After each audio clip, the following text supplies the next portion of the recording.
Sir dehydration से किस तरह बचा जा सकता है? क्या इफ्तार में बहुत ज़्यादा पानी एकदम से पी लेना या सहरी में बहुत ज़्यादा पानी पी लेना जो हमारे यहाँ नॉर्मल प्रैक्टिस है, क्या वो सही है? यही तरीका होता है?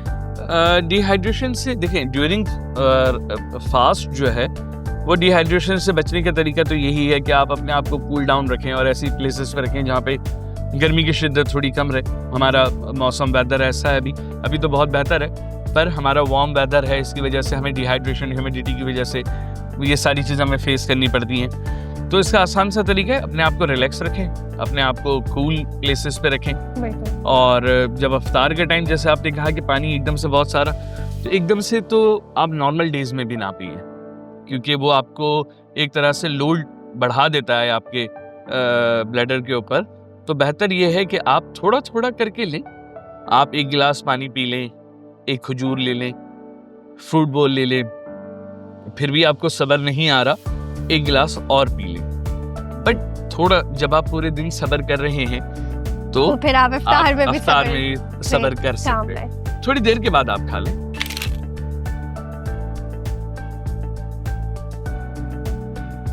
सर क्या चीनी वाली चीज़ें ले सकते हैं डायबिटिक पेशेंट्स रोज़े के बाद या रमज़ान में? क्योंकि ये समझा जाता है कि मैंने पूरे दिन रोज़ा रखा है, तो अब जो है डायबिटिक पेशेंट समझते हैं कि अब तो मैं खा सकता हूँ, चीनी की कमी हो गई होगी बॉडी में। अच्छा, हाँ, मेजॉरिटी पेशेंट्स का यही कॉन्सेप्ट है, पर हमारे यहाँ पे एक चीज़ को समझना ज़रूरी है कि हम जितना खाली पेट होते हैं हमारा शुगर लेवल हाई हो रहा होता है।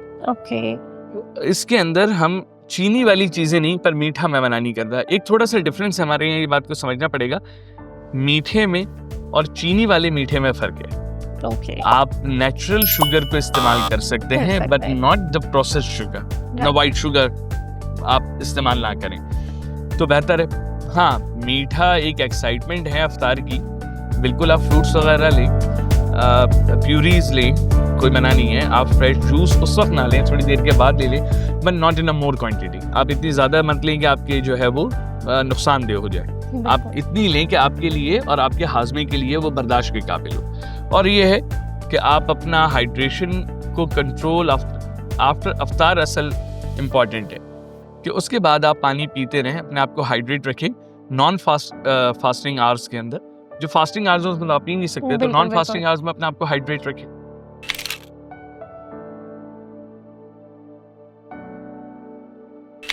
सर नॉन फास्टिंग आवर्स में डायबिटिक पेशेंट्स किस तरह से मैनेज कर सकते हैं अपनी डायबिटीज? हाँ, ये बहुत इम्पोर्टेंट सवाल है, क्योंकि रोज़े के दौरान तो हम वैसे कुछ नहीं खा सकते, पर हम रोज़े के बाद जो कुछ खाते हैं उसके कॉन्सिक्वेंसेस बड़े ख़राब आते हैं हमारे सामने।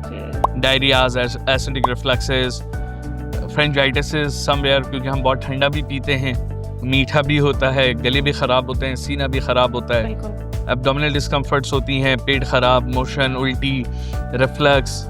तो इससे भी बचना ज़रूरी है। एक बात जो कि हमारे डायबिटिक, नॉन डायबिटिक पेशेंट्स, हर तरह के इंसान के लिए एक चीज़ बड़ी इंपॉर्टेंट है, और वो है, हम कहते हैं वेल सेट। आप वेल तभी होंगे जब आप सेट को सही करेंगे, यानी कि स्लीप, एक्सरसाइज एंड डाइट। आप ये 3 चीज़ें रोज़े में भी कंट्रोल करनी है और रोज़े के बगैर भी।